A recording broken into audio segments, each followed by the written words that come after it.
Welcome back to the Education Finance Committee. With that, would Representative Pryor like to would Representative Pryor like to make a motion to move House File 1875 before the committee with the intention of laying it over for inclusion in an education finance bill? So moved. That's the motion, and representatives, go ahead. Good morning, members. Representative Heather Keeler, District 4A. We've sat in many spaces and have talked about the importance in our lives that Indian education has played. Not only as students growing up in school districts that utilize services that were provided through that, but also I served as an Indian education liaison. So this is the passionate work that I deeply understand and really came here to advocate for. So I'm excited to be here presenting 1875. We had really good, robust conversation about a majority parts of this bill because a lot of it is around policy. And what we have done is we've taken all the collections of all of our ideas as a Native American Legislative Caucus, working with the governor's office, and have just put it into one collective bill for Indian education. And so that's what we will be going over today. I just encourage us to look at this investment in the fact that representation does matter. I've said it in a lot of spaces that I have 4 degrees, and I've never seen a teacher at the front of a classroom that ever has looked like me, nor have I ever sat in classrooms that that taught about us accurately. And so this is just investing in a future that I really believe deserve to see themselves. And also it's expanding the opportunity for all of us to have deeply rooted opportunities to learn about the Indigenous cultures that are here.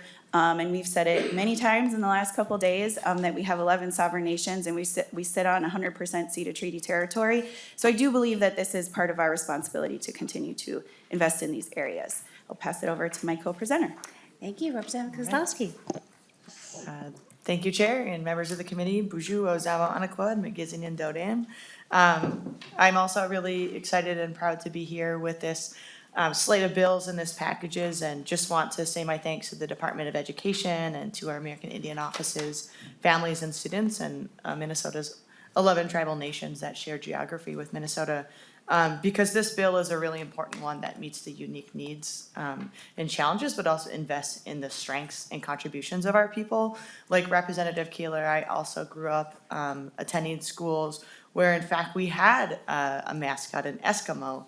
And when we talk about representation matters, absolutely critical because you know, it was just Tribal Sovereignty Day here, and we heard about how so many folks might not even know that we exist and that we're here in the flesh. And that we're thriving today. And for me, that was certainly the case growing up in a school where we didn't have enough students to have an Indian education office at my high school. And the difference that makes having a kid in our public schools, and I think, you know, for folks who are both part of the education policy as well as this, you heard our remarks last time about how we have a long history with, for example, our traditional medicines, with our language, and many different policies and laws that have blocked us and stripped and try to prevent us from accessing those. And I think the most important thing that I wanted to come here to convey is that those things never went away. And in fact, today they're having a resurgence in reclaiming and picking up. And so what you are investing in with this package is representation, is accurate and authentic and genuine representation, and also giving our American Indian families, our educators, the tools and the levers that they need to really drive forward what we know works, and that's our culture, our medicine, in that not only does it work, but it's a protective factor against things like poverty and homelessness and just so many disparities that we face. So I have a kid, like you heard from Rep. Becker-Finn before us in that bill, that attends a public school that has an Ojibwe immersion program where every single day she gets to go and learn our language and our culture and have a really robust education. And that's good for our native learners and that's good for our non-native learners as well. So I just thank you so much for considering and urge your support to today invest in the strengths and future of our youth and our families and our people. Thank you, Representative Kozlowski. With that, we have 2 testifiers.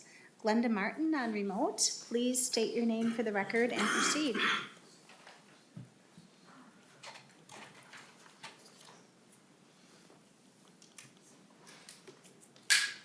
Good morning, Madam Chairman, committee members. Ani and Mikanakikwe Indigenous Obashing Indujba. Hello, Glenda Martin, Red Lake Band of Chippewa Indians, Panema District Representative. I am also a member of the Nations Education Committee. As a tribal leader representing Red Lake Nation and a member of the TNEC Committee, I am asking for your support on House File 1875, American Indian Education for All Students in Minnesota. The bill is essential for American Indian students. Many of the proposals have been put forth for the past 5 to 6 years. We need to break the cycle of ignorance for all Minnesotans.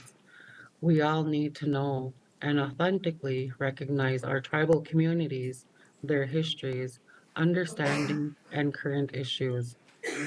We work with many different entities so that American Indian students will reach their full potential within the school communities through meaningful, equitable, and targeted educational experience that affirms and values their unique cultural identities. There are many pieces to this bill. All of them were carefully designed to clarify the statutes and ensure that American Indian students will be able to reach their potential. All American Indian students come to our districts and schools with unique assets.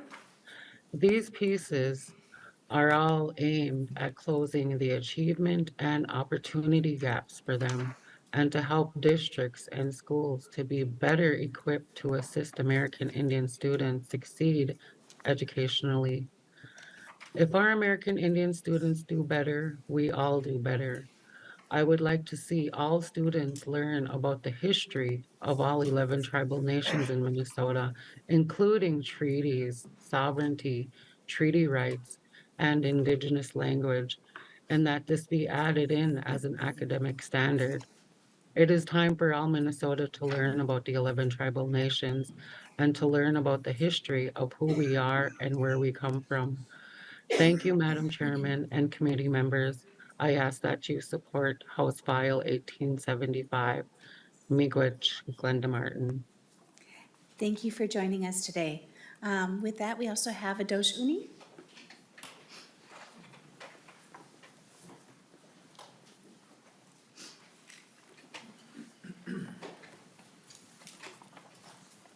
Please state your name for the record and proceed.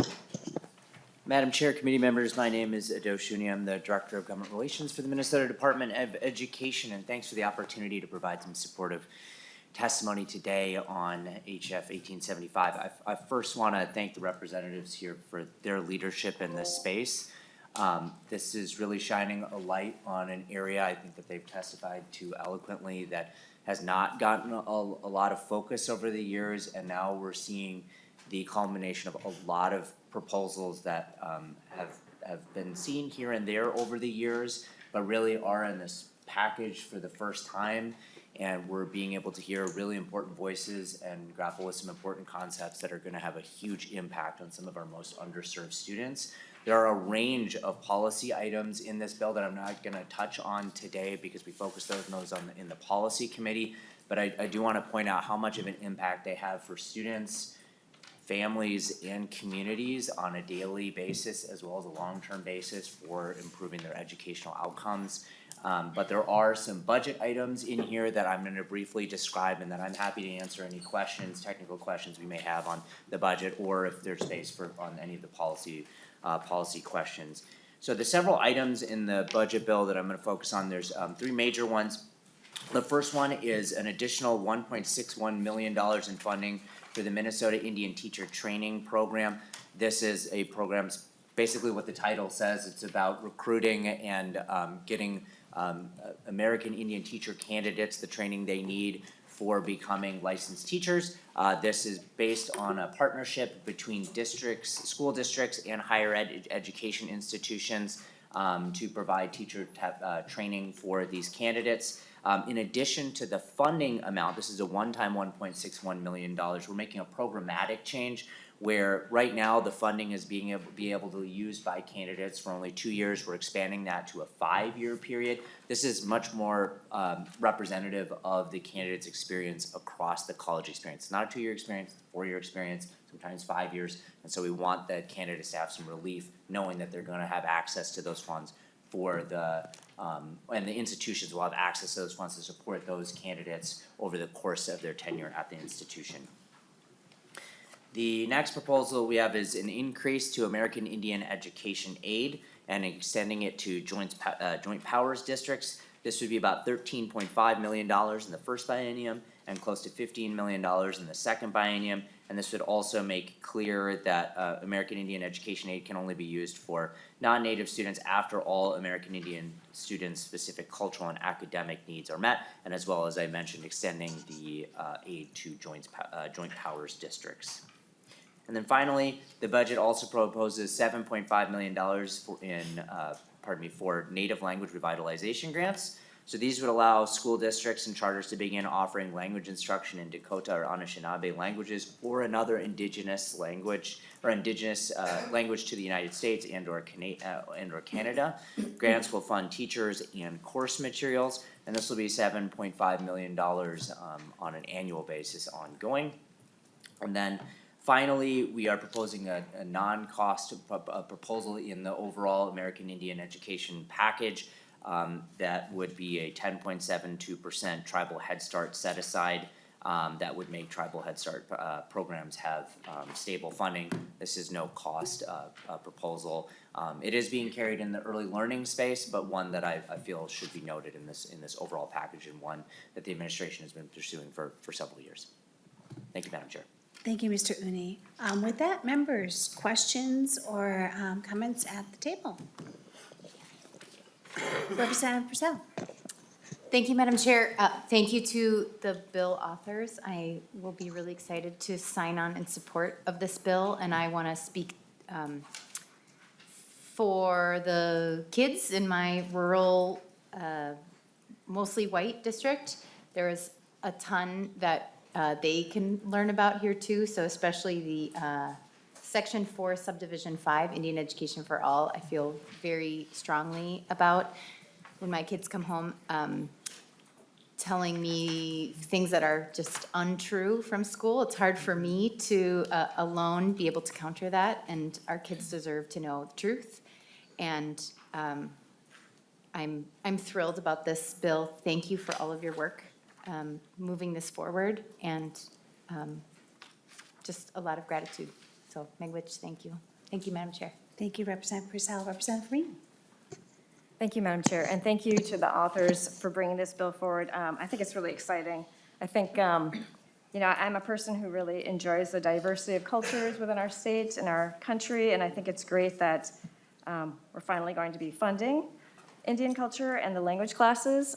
It's long overdue, and I appreciate all the work that's been put forward to, get this passed. I will say too, I come from the city of Chanhassen, and I also represent Chaska, and I learned when I was at the Science Center in St. Paul that a lot of the names in our area are actually Native names. So I think we all have a lot of learning to do, and I look forward to that, and thank you very much for bringing this forward.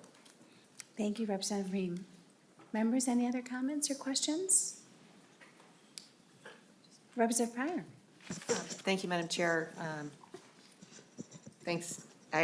One of the things that I think we have to recognize about this bill is how you brought together so many different pieces, but that all of these pieces are essential. And we can't say, oh, part of this bill is good, but we're going to leave out that part, because all of this reflects some of the things that we can actually do now. And this isn't about just, talking points. This is about meaningful change in our schools in Minnesota. And that, as we said in our policy committee when we heard this particular bill, as we know better, we will do better. I mean, we didn't say it those ways, but that's what I'm saying right now. Because we will know better, we will do better. And that's the commitment that we can make when we pass this bill. And I strongly believe this is the year that we will do it, and that will make a difference. Thank you, Representative Pryor. With that, final comments to the authors.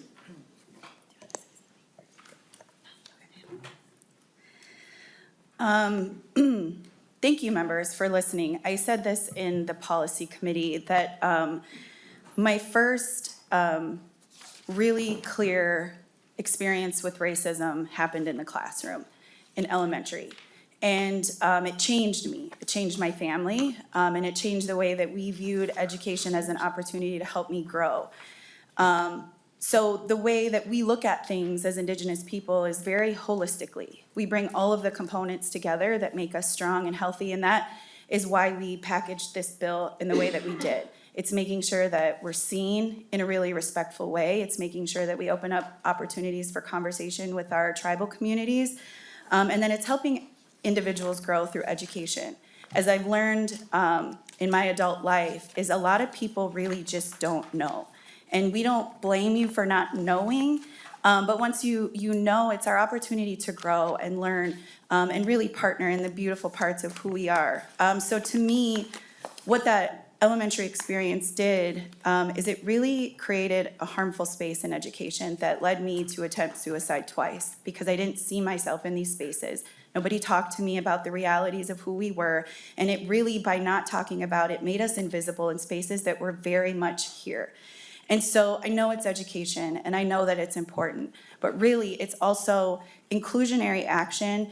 It is an opportunity to prevent suicide as well. And if you know our communities, and you know our communities well, we need access to healthy opportunities, and we all believe that's through education. I also want to point out that this has been a very bipartisan effort. The language piece in this is an Erdahl bill who's been carrying this for a very long time. And so this is a collective effort to what we believe is to really do right by all of our students in Minnesota. Thank you. Thank you, Representative Keeler. Thank you, Representative Kozlowski. Did you want to say anything?